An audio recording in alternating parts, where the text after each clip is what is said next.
Hello and welcome to Lois and Morgana Davidson Art. It's Morgana here, and today I'm going to share with you this loose seashore painting with a rosy tinted sky. I'm beginning today with a piece of Milford brand cold pressed cotton paper, size 7.5 inches by 11 inches or 19 centimeters by 27 centimeters. I've got it taped onto my board with some regular masking tape and laid flat. And I'm beginning by just putting a nice wash of clean water over the upper 2/3 of the paper. The full list of all the colours and the equipment that I used today I'll pop in the video description below as per usual.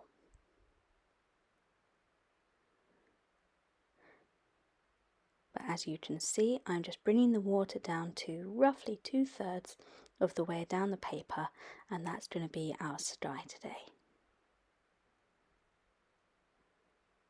And I'm beginning with some cobalt blue, and I'm painting wet in wet here today to get a really lovely soft diffused sky.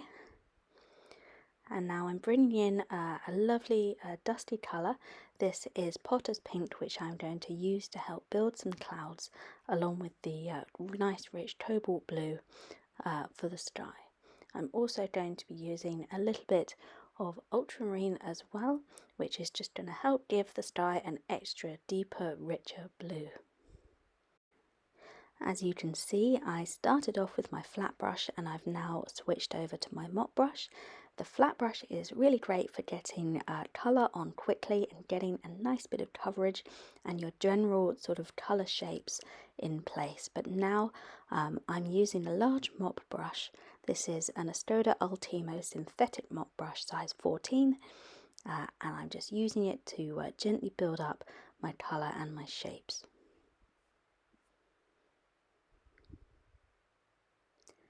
You can see I'm beginning to build up the sweep of cloud that I'm coming at diagonally from the top left corner down to the sort of bottom right edge of that sky.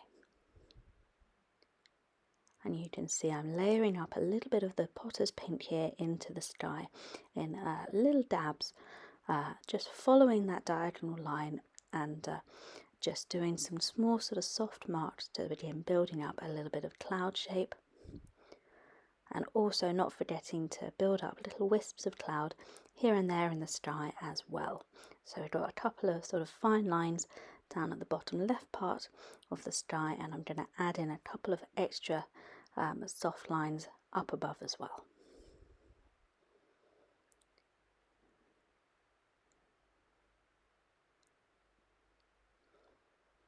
So here, just following where the paper has naturally shone through a little whiter than the rest of the sky.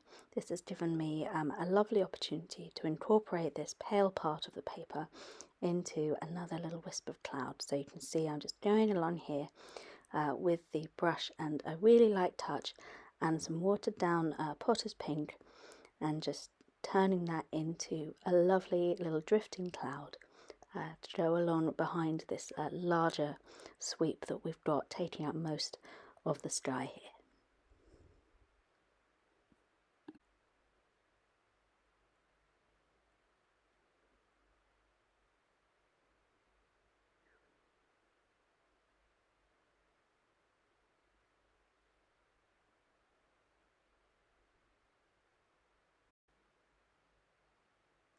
And now to complement this sky, I'm using a mixture of the same colours that I've just used to begin painting in a paler version of the wash to create the sort of sandy shoreline below.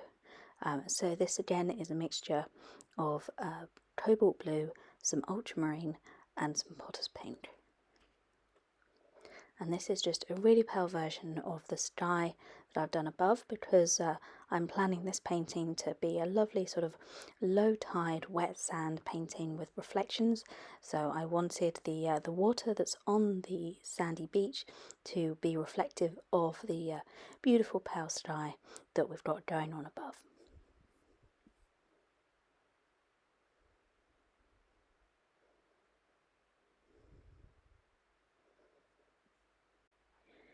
You can see here that I decided to try incorporating that diagonal cloud shape into my reflected beach, but in the end I decided that I didn't like how it looked. So you can see it's easy to just smooth the paint out while it's still really nice and wet, just with a nice wet brush. We've got that lovely pale smooth base wash for the beach below to work on. So while that's drying, you can see I'm popping a little bit of extra darker colour into my clouds. All I've done is mixed a little bit of neutral tint into the colours that I already had to just deepen the hue a little bit and give us those extra cloud shadows. And you can see by working wet and wet, I'm able to drop the paint in and have it diffuse gently among the sky and just sort of blend nicely over the paint that's already there and create these interesting sort of wispy soft cloud patterns. And now I've left it to dry, so this is how it looks now that it's dry, and I'm pleased with how it's turned out. So now that it is all fully completely dry and I can paint on it without fear of smudging, I'm deciding to use a flat brush again to start building up the rocky foreground. So I'm using a 1-inch flat brush. This is a Princeton Neptune synthetic modeler brush that I'm using, and it's really handy to just really quickly sketch in these nice broad flat shapes here.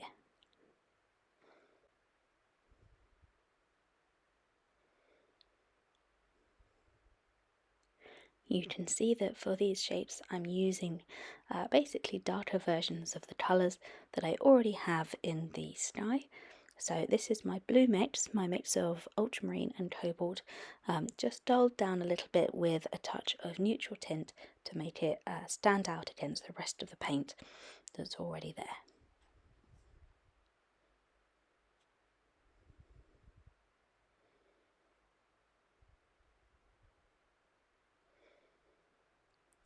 And all you want to do is just hold your flat brush horizontally and just build up layers of these rocky formations using plenty of rich paint.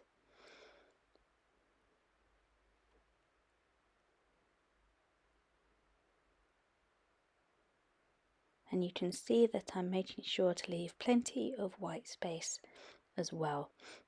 This all won't be kept white. I'm going to paint over a little bit of it, but you want to make sure that you've got enough to work with to get those little glints of light peeping through. The idea that here and there you've got little pools, little tide pools and rock pools left by the tide as it's going out in these rocky formations, and you want to have some of the light reflecting off the surface of that water.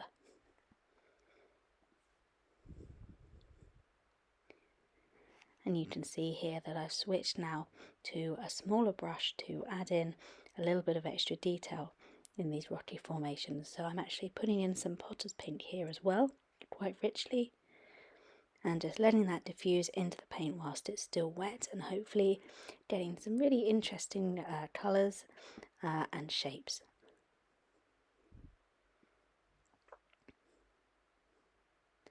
For anybody who is interested, I'm using the Winsor & Newton Professional Range Potter's Pink. It's a really lovely soft colour, slightly opaque and slightly granulating as well. It's a lovely colour, however, I am finding that I'm having to use rather more of it than I expected. So if you're going to try some Potter's Pink, and if you do get that brand, then do just be aware that it sometimes takes a little more than you expect to get a really nice, strong, rich colour from it.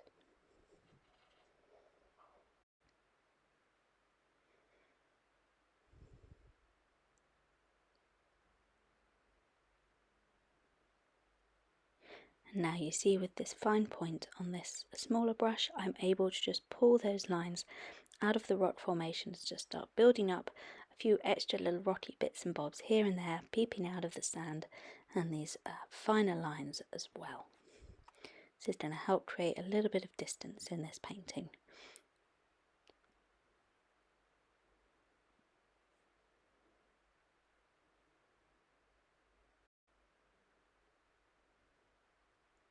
Now, using the same brush, I'm going to add a little bit of sand into this beach. I've always loved seeing sandy beaches at low tide. You see these wonderful sort of curved rippling shapes that have been left by the withdrawing tide in the damp sand. So this is the illusion that I was trying to recreate in this painting, just by using some really diluted paint. See, I'm adding a bit more water to it here, and just getting those sort of thin lines and thin layers getting thinner as they go towards the sea, towards the horizon. You can see along the horizon line I have left a thin band of white between sea and sky, and that is the between land and sky, because that is the sea in the distance. That's a little bit of white water pulled all the way back down the far end of this beach. And you can see here I'm just using really gentle horizontal lines to imitate that rippling effect in the sand that's been left by the outgoing tide.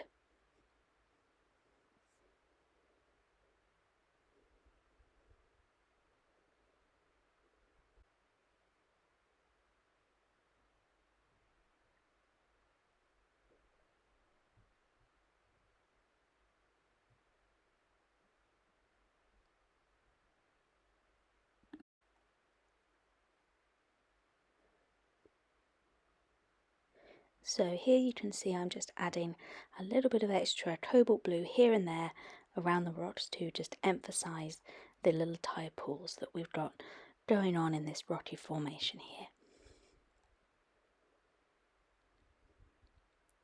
Just want to be careful not to go too overboard with the blue, because we want mostly the water to be this sort of pale reflective area here. So the blue is just for a little bit of emphasis, but do be careful to not go too over the top with it. Now I decided to pop a distant headland along this left hand side to just give a little bit of balance to the painting, try and balance out that big rocky headland to the right. So I'm just using a flat brush and some light paint. This is ultramarine mixed with a touch of potter's paint and a touch of neutral tint as well, and you can see I'm using the lovely flat edge of the flat brush to go along the horizon line and just build up a little cliff edge, a little headland in the distance there. So I've left it all to dry again. It's all now completely dry and I can start work on my figures. So I'm using a really fine brush to begin painting in these two very small figures who are going to be standing on the top of this rock formation here, and that is going to help add a bit of depth and distance to this painting, because we have these two very tiny figures over here on the right side, and then I can bring a larger one in here on the left walking on the sand, and that's going to help create a sense of space and distance between them. So there's my small figures.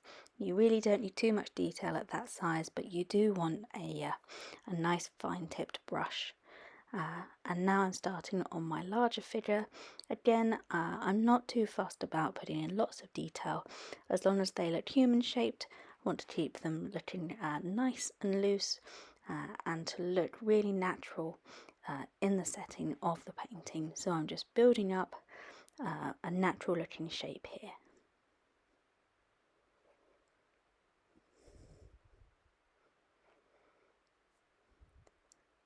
And then I thought a walk along the beach wouldn't be complete without somebody's dog running around excitedly. I know that I always see them whenever I go down to the beach. I especially seem to love the soft sand when the tide goes out, so I thought I'd add a little canine companion down here as well.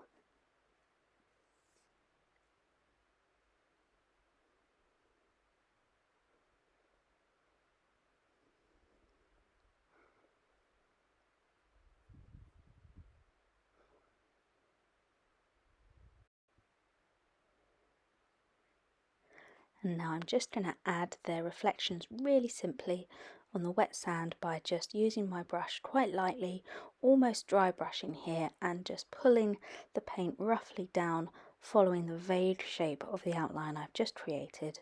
and if you use lighter paint as well, so the reflection is slightly paler than your figure, then it's honestly as simple as that.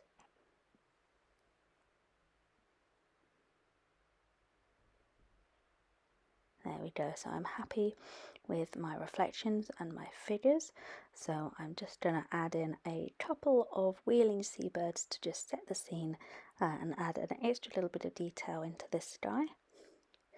I know I can go sometimes overboard with my love of birds, so I'm just going to paint in 3 gulls here to just give a little bit of extra interest and a little bit of extra detail into the sky. And then the last step here, and you also always want to wait to do this until your beach is completely dry, is you can see I'm going along and adding some really fine lines, following the lines that I already put down to mark out the sand. I'm just adding a little bit of shadow just along the bottom edge, the lower edge of those lines, to add a little bit of shading and to make that sand look a little bit more prominent, slightly proud from the beach and from those paler little troughs where the water has settled.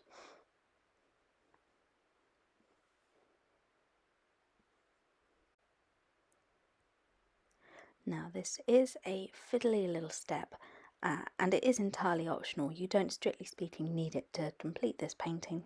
I just think it helps to add that extra layer of detail into this scene, and just to really emphasize the land and the sea on this beach, those little sandbanks peeping up above, those hollows that are brighter and filled with water that's reflecting that lovely rosy tinted sky.